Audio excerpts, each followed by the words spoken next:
Now, okay, so if you thought the fireball was big, Oh my god. Oh, well.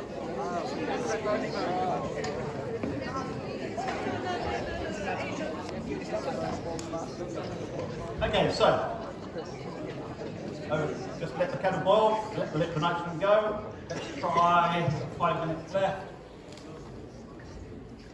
I quite like this one. I'll come back to this one in a minute, waiting for the kettle to get up to 100 degrees.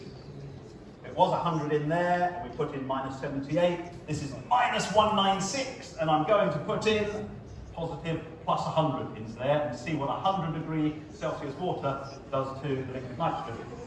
This is a particularly favourite one of mine. Try this one at home. Pop in there. That's just a little bit of ethanol, covalent molecule. Give it a bit of a shake.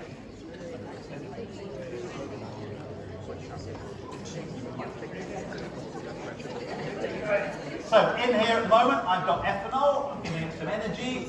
That ethanol's got quite a low boiling point, okay, and it's going to vaporise. So in here I've got ethanol vapour. Remember, only vapour and gases burn. Heat up a piece of wood, you might think it's burning. You're heating up that wood to decompose the wood, break it apart into simpler things. One of those is a gas. It's the gas that burns. That's why you can't set fire to the school in your classroom with a match. You haven't got enough energy. That's why when you put a log on the fire when you're camping, you need a lot of heat to get that log to heat up and decompose. Okay. In here, oxygen needed for combustion and ethanol. Okay? I could point it like this. It would burn, it would shoot out the back, and I'd have something called thrust in physics. But we're going to force it down into the table for safety.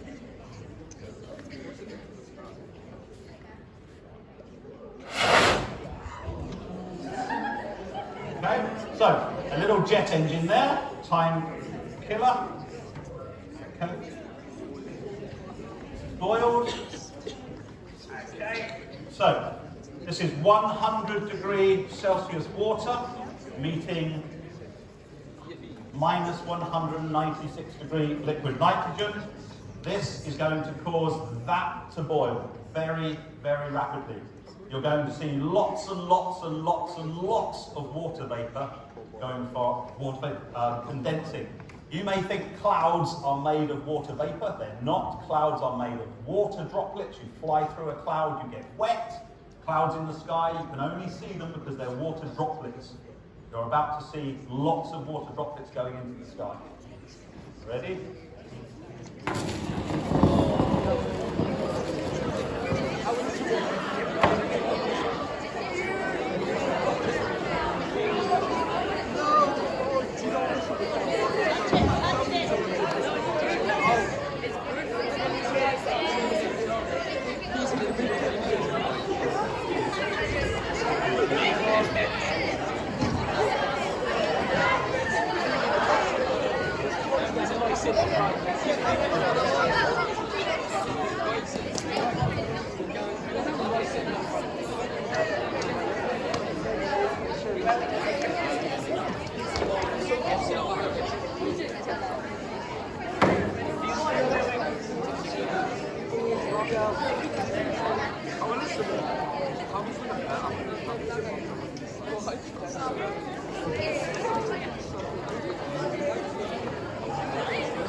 Right, okay, nearly there.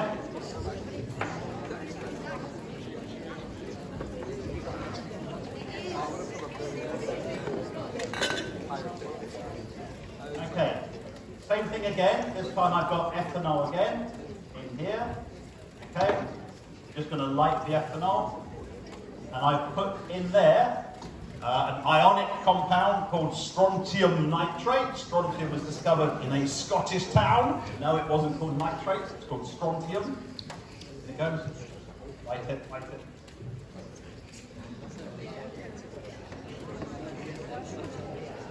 Light it.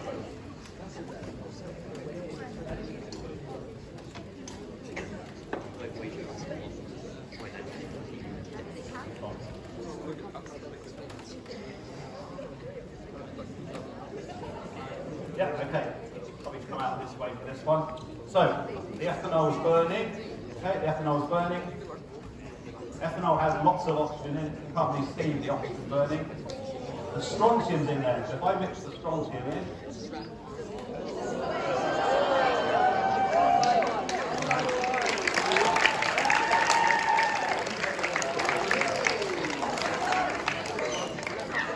okay, so certain metals, if I mix them into the fireworks, will give them colour. Your fireworks, you see, have strontium in there, lithium in there, barium in there, and lots of copper.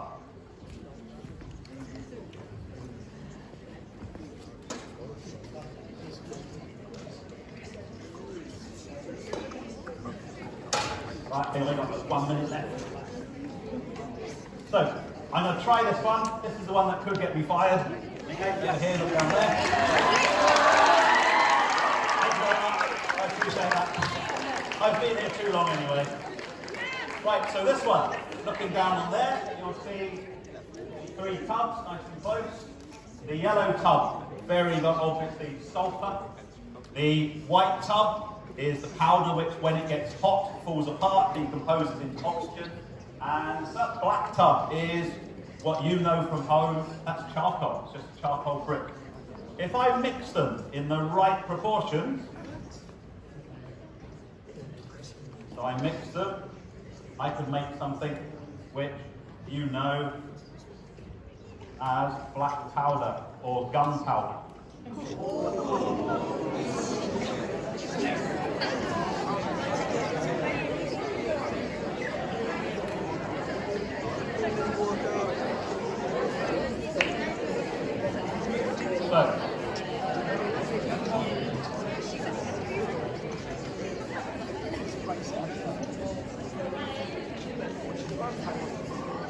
Okay, so I've got sulfur, find that in the spice soup in Dubai, charcoal, find that in Carrefour, and the other magic ingredient.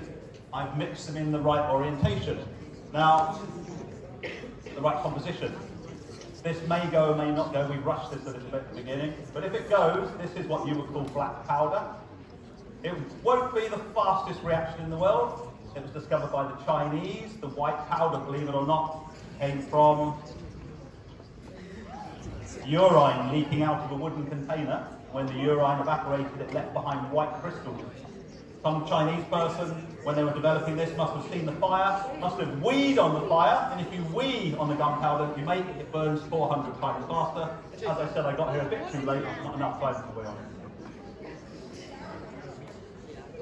Here we get gunpowder stuff.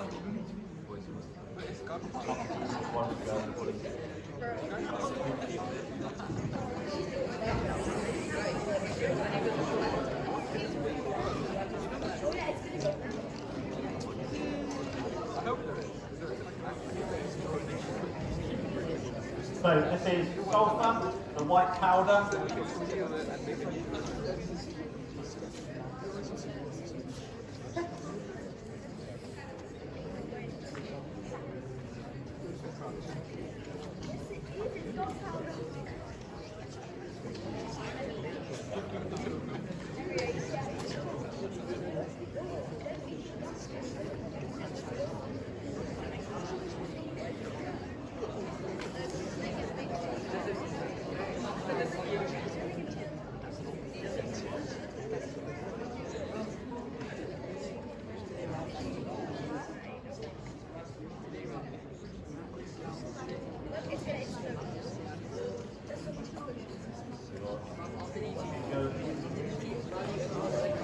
Favorite toy?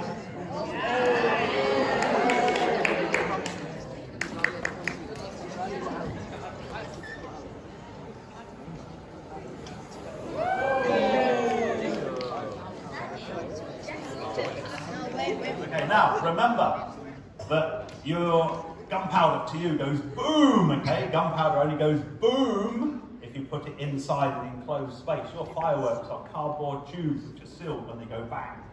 Okay? And the gas builds up inside.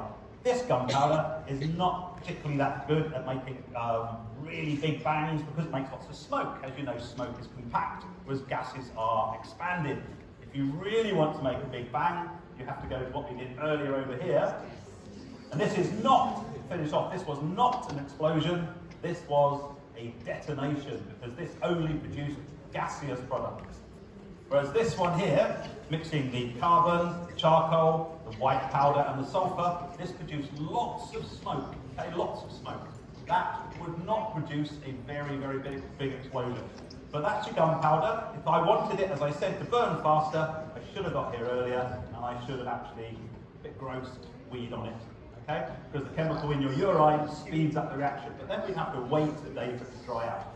So you've had fireballs, you've had park and shop fires starting by themselves. You've seen how metals react with decomposing solids that give off oxygen. You have seen magnesium reacted with sulfur, making ionic magnesium sulfide. This made magnesium oxide, ionic. Covalent oxygen, covalent hydrogen, bond breaking, bond formation, releasing energy. Okay. You've had candle wax melting, making candle vapor. Candle vapor is what burns. Okay, I put some water in there, you get this massive fireball. Okay, don't put water onto a chip pack fire. This is gunpowder. I'm still here. That's good. Liquid nitrogen. Okay, that's -196. Freezes things down, stops the things from moving. Anything intermolecular forces can't move past each other. If I put graphite in there, you remember if you're doing graphite in year 9, you've got these weak bonds. It allows it to be slippery. If I put graphite in there, even graphite would have shattered. Bit of thrust. That was ethanol and oxygen in there. We saw we can put chemicals in and make coloured flames. We've seen things here which are -78 interacting with 100-degree water, and we've seen 100-degree water reacting with -196. And that is the chemistry show.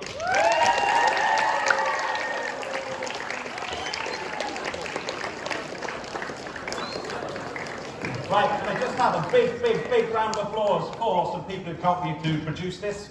Massive round of applause for always hiding in the wings. The chemistry department would not survive without them. The two lovely technicians over here, Sri and Inan.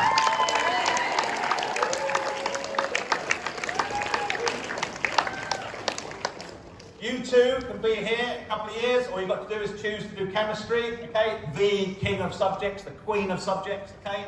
We've got Jacob.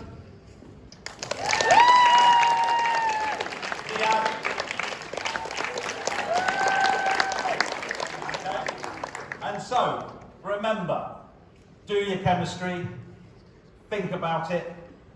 Everything you learn from year 9 onwards is on this table, and you should know by the time you've finished your GCSE course everything that's here. Good luck to you, have a great rest of the day.